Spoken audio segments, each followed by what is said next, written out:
피막을 찍고 유방 실질로 이 실리콘이 들어가 버리면 나중에 이 실리콘 때문에 유방암 검사가 안 되세요. 초음파 외에는 현실적인 대안이 없으세요. 매년 조기에 유방암 검진이 필요하듯이 보형물도 조기에 부작용을 발견하는 게 굉장히 필요한 일이라고 볼 수 있죠.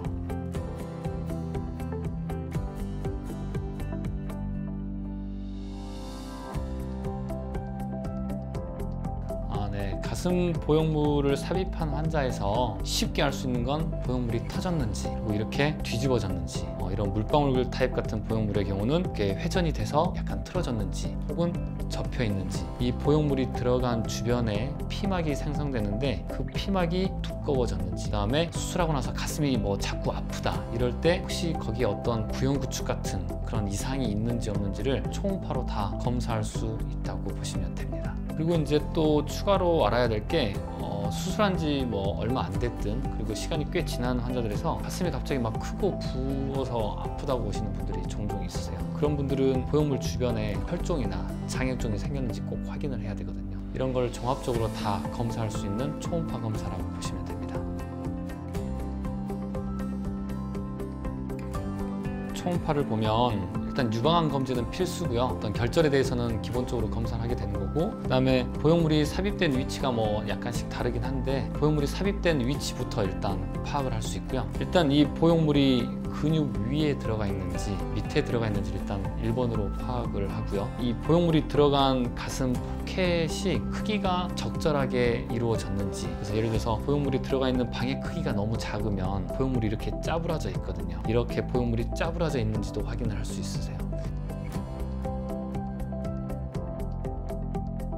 보형물 초음파를 잘 보는 분들이 실은 그렇게 많지 않으세요. 보형물 초음파를 심도 있게 공부하신 분들한테 가시면 잘못된 정보를 가지고 이제 두려움에 떠실 필요가 없거든요. 그래서 안 터졌는데 터졌다는 말을 들을 걱정도 없고, 실제로는 터졌는데도 그럼 빨리 보형물을 제거하든지 교체하든지 어떤 이런 작업을 해야 되는데 그 시기를 너무 이제 늦출 필요가 없으신 거죠. 그래서 보형물 관련해서 합병증에 대해서 잘 모르시면 조금 터졌으니까 지켜봐도 된다 이런 말이 있을 수도 있지만, 막상 터졌을 때 이게 가슴방 안에 갇혀 있는 채로 터져 있으면 문제가 없으시지만, 드물게는 이 가슴방을 찢고 내 유방 안으로까지 실리콘이 새서 들어가는 경우도 있거든요. 피막을 찢고 유방 실질로 이 실리콘이 들어가 버리면 나중에 이 실리콘 때문에 유방암 검사가 안 되세요. 그래서 터진 걸 알면 반드시 즉각적으로 최소한 제거라도 하셔야 나중에 유방암 검사에 지장을 받지 않으실 수 있거든요. 그래서 파열은 반드시 정확하게 얘기를 들으셔야 될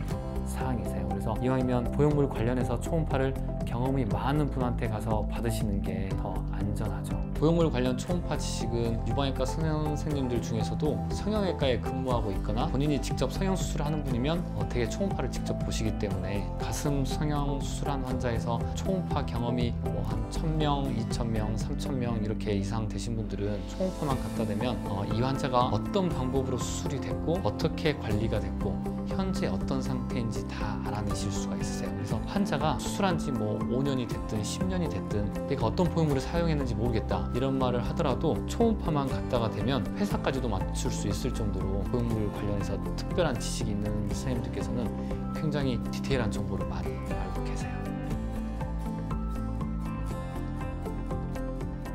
이유가 3가지세요. 모양이 마음에 안 든다, 모양 안에는 미용적인 것도 있고 갑자기 크기가 커졌다 이런 것도 있을 수 있고, 크기가 줄어들었다 라는 분들이 있고요. 그 다음에 2번째로는 아프다, 이유를 알고 싶어서 이제 오시는 분들이 있으세요. 그래서 3번째로는 촉감이 변해서 오는 분들이 있으시죠. 이 3가지가 보형물을 삽입한 환자에서 내가 검진을 받아야겠다라는 생각을 하게 되는 주된 이유 3가지입니다.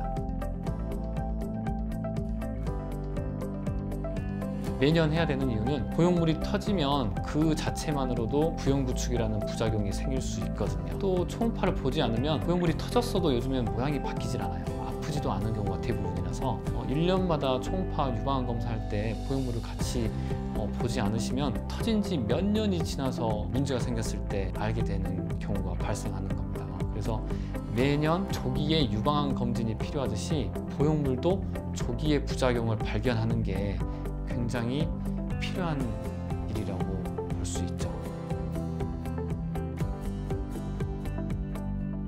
또 요즘에 절대적으로 필요한 이유가 이제 생겼습니다. 그게 뭐냐면 역형성 거대 림프종이라는 ALCL이라는 림프 혈액암이 이제 있는데, 이게 이제 전 세계적으로 현재까지는 한 600명 정도가 보고가 됐어요. 미국에서는 한 457명 정도 보고가 됐고, 그 중에 9명이 이 질환으로 사망을 했거든요. 이 역형성 거대 림프종을 발견하기 위해서는 초음파 외에는 현실적인 대안이 없으세요. 이 ALCL을 발견하기 위해서라도 초음파 검사는 반드시 필요합니다.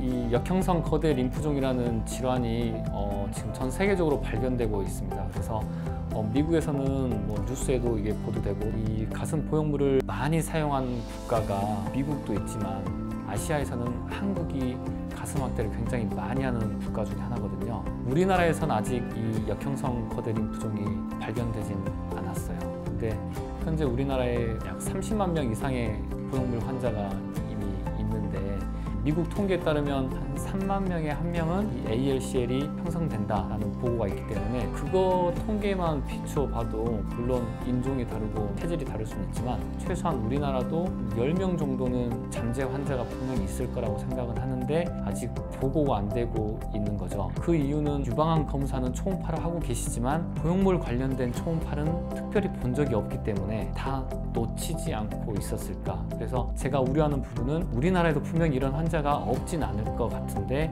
현재까지는 그러한 검사가 제대로 이루어지지 않고 있다. 그래서 이제부터라도 우리나라는 가슴 보형물 삽입한 환자에서는 반드시 이 초음파를 통해서 ALCL 여부를 매년 단기검진을 꼭 해야 된다라는 생각입니다.